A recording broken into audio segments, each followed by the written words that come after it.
Doctor Govardhan గారు assistant professor physics వారి దగ్గరికి వెళ్ళాం. డాక్టర్ గోవర్ధన్ గారు అంటే ఎకడమిక్ గా డిస్కషన్ జరిగింది, పొలిటికల్ గా డిస్కషన్ జరిగింది, క్రిమినల్ కాన్స్పిరసీస్ ఈ వీటి పరంగా కూడా డిస్కషన్ జరిగింది. ఎక్కడన్నా మీకు ఒక మీనింగ్ఫుల్ సొల్యూషన్ తోటి మనం దీని నుంచి బయటపడగలం అంటే ఇన్ఫాక్ట్ అశోక్ రెడ్డి గారు ఒక వ్యాలిడ్ సజెషన్ చేశారు. ఎక్కడ జరిగిందో, ఎక్కడ అవకతవకలు బాగా భారీగా ప్రస్ఫుటంగా కనిపించాయో అక్కడ వరకు ఎగ్జామ్ కండక్ట్ చేస్తే సరిపోతుంది. చేసి చాలా జాగ్రత్తగా మెటికులస్ గా ఎవాల్యుయేషన్ ప్రాసెస్ చేస్తే ఇక మీద ఇబ్బంది లేకుండా ఉంటుంది అనేది అంటే ఒక ఫస్ట్ మెజర్. అది మీరేం సజెస్ట్ చేస్తారు? ఒకటి, ఎగ్జామ్ లీక్ అయింది అనే విషయం మొదట్లో ఈ ధర్మేంద్ర ప్రధాన్ గారు చెప్పకపోయినా కానీ ఈ అనేక కారణాల వల్ల ఆ పేపర్ లీక్ అయిందని తెలుస్తుంది. ఇంకోటి, దీనికంటే ముందే యూజీసీ కండక్ట్ చేసిన నెట్ ఎగ్జామ్ అనేది వేలాది మంది ఆ, ఆ, రాసే ఉపాధ్యాయ విద్య మెయిన్ ఎగ్జామ్ అనేది కూడా లీక్ అయింది. అది కొంచెం లీక్ అయిందనే వార్త రాగానే మనం రీకండక్ట్ చేయడం జరిగింది. అలానే అదే సందర్భంలో ఏం చెప్పారు, 0.001% పేపర్ లీకేజీ అయినప్పటికీ అది సీరియస్గా తీసుకొని సుప్రీంకోర్టు గైడ్ లైన్స్ ఇచ్చింది.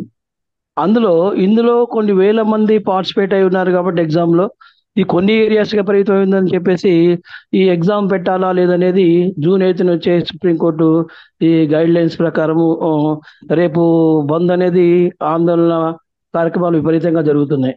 ఇంకోటి ఏంటంటే పేపర్ లీకేజ్ అనేది వాస్తవం ఖచ్చితంగా కొన్ని స్టేట్లో జరిగింది.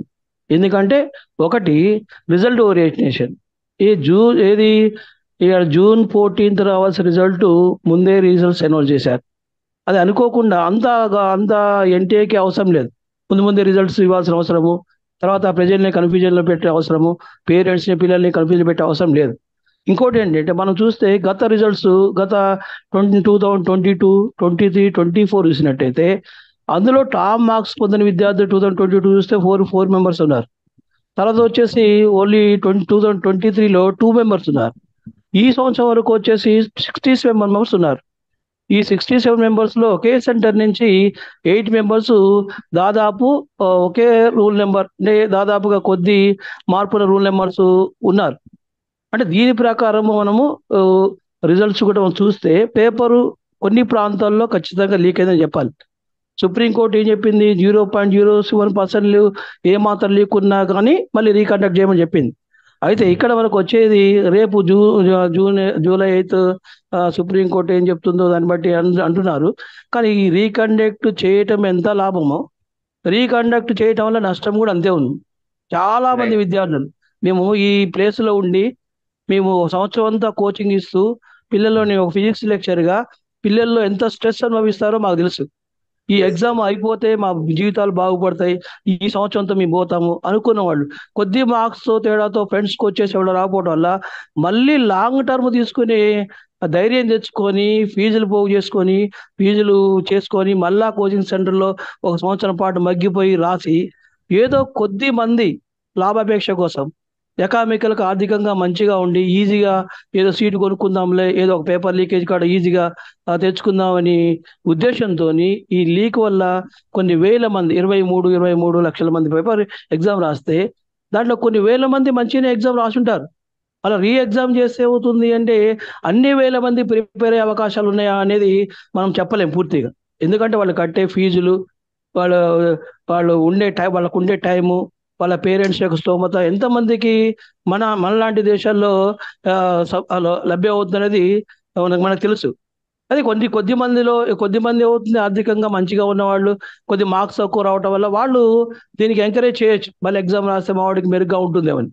కానీ చాలా మంది దీనివల్ల నష్టపోయే విధానం ఉంది. కాబట్టి ఎగ్జామ్ ఒక ఎన్టీఏ లాంటి ప్రతిష్టాత్మక సంస్థలో ఒక మంచి మెంబర్స్ ఎన్నుకోలేకపోవడం అనేది మన ప్రభుత్వాలు కూడా చేసే తప్పే. ఇక్కడ మనం చూసాం ఇంతకుముందు గ్రూప్ 1 అయితే తెలంగాణలో టీఎస్పీసీ హయాంలో మేము మా ఫ్రెండ్స్ చాలా మంది కూడా గత గ్రూప్ 1 ఎగ్జామ్ 3 సార్లు జరగటము, గురుకుల ఎగ్జామ్ 4 సార్లు జరగటము, ఒక మినిమం ఎగ్జామ్ కండక్ట్ చేసే స్థాయి లేని అధికారులు అక్కడ కూర్చోబెడితే వాళ్ళు చేసేది ఏందండి? వాళ్ళు చేసే పని అన్ని వేల రూపాయల జీతాలు తీసుకొని ఎన్ని వేల మంది తల్లిదండ్రులను పిల్లలను బాధపట్టాల్సిన పరిస్థితి ఏర్పడుతుంది. కనీసం వాడు ఆ స్థాయిలో ఉండి దేనికి మొగ్గు చూపుతున్నాడు, ఎవరికి అది ఎక్కడ? ఇప్పుడు ఆఫీసర్ స్థాయిలో అక్రమాలు లేకుండా కింది స్థాయికి పోవటం అనేది అసాధ్యం. ఇప్పుడు అదే బీహార్లో ఏమవుతుంది? ఏం చెప్పారు? కొంతమందికి పేపరు ముందు రోజే వచ్చింది, సీనియర్స్ రాపిచ్చారని చెప్పారు. ముందు రోజు ఎట్లా వస్తుంది పేపరు? ఒక ఐసా ఎన్టీఏలో అధికారి నుంచి ఒక కరెక్ట్గా లేకపోతే ఆ పేపర్ రావడానికి అవకాశం ఉంటుందా? అధికారులు నియమించేటప్పుడు ఎన్నో ఎన్నో గత కొద్ది సంవత్సరాల అనుభవాన్ని బట్టి ఎన్టీఏ స్థాపించి 2017 నుంచి ఆ, ఎలాంటి అధికారాన్ని నియమిస్తే ఇలాంటి ఎగ్జామ్స్ నష్టపోకుంటారనేది చూసి ఈసారి నుంచి అయినా కనీసం ఒక అందరికీ ఆమోదయోగ్యంగా ఎగ్జామ్ నడిపి ఇలాంటి ఫాల్ట్ లేకుండా చూసే విధంగా గవర్నమెంట్ ఉండాలి.